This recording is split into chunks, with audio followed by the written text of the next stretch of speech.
경상북도와 대구시가 행정통합 논의를 전국에서 가장 먼저 시작했다며 통합에 사활을 걸고 있습니다. 그런데 이재명 정부에서 보면 후발주자여서 떡줄 사람은 생각하지도 않는데 김칫국부터 마시는 건 아닌지 우려가 나오는데요. 일단 통합부터 하자고 밀어붙이는 것도 정치적 야욕에서 비롯된 건 아닌지 의심이 점점 커지고 있습니다. 윤태호 기자가 취재했습니다. 대구시와 경상북도가 행정통합 논의를 처음 시작한 건 지난 2019년 말입니다.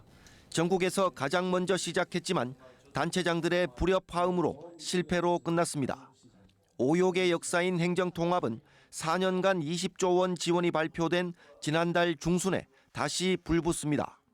김정기 대구시장 권한대행과 이철우 경상북도지사는 전국에서 가장 먼저 통합 논의를 했다며 혜택도 가장 먼저 받아야 한다는 논리를 내세웠습니다.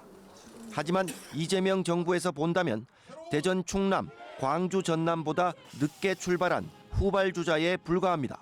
대전, 충남 가서 그 얘기를 대통령이 하셨고, 그거 하니까 이제 광주, 전남이 이제 좀 더 드라이브를 걸었고, 그 다음에 한참 뒤에 이제 대구, 경북이 한 거 아니, 돈 20조 준다 그러니까.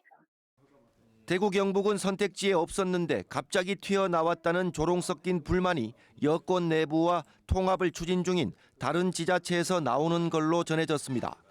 당장 6월 지방선거에서 통합단체장을 뽑아야 한다는 주장도 의문을 품게 합니다. 20조 원 지원 기준이 이번 지방선거라는 건 어디에서도 찾아볼 수 없습니다. 오히려 불안을 부추겨 속도 경쟁의 명분으로 삼고 있다는 비판이 나옵니다. 정치인이 이게 책임을 질 수가 없잖아요. 그냥 책임을 지는 흉내는 낼 수는 있지만 근본적으로 그 결과에 대한 책임은 오롯이 시도민한테 결과하는 것이죠. 부산, 경남이 주민투표를 거쳐 4년 뒤, 빠르면 2년 뒤에 행정통합을 하기로 한 것은 시사점이 있습니다.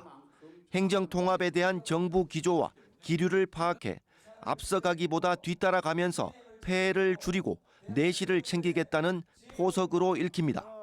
이 때문에 대구, 경북의 선통합, 후보완 기조는 지방선거와 그 이후의 정치 행보를 염두에 둔 대구, 경북 정치인들의 야욕에서 비롯됐다는 비판이 나옵니다. 이게 만약 추진이 안 된다고 해도 본인이 적극적으로 했는데 이재명 정부가 대구, 경북의 이런 의도를 적극적으로 밀어주지 않았다라고 해버리게 되면 본인이 손해볼 게 없는 위치에 있는 거죠.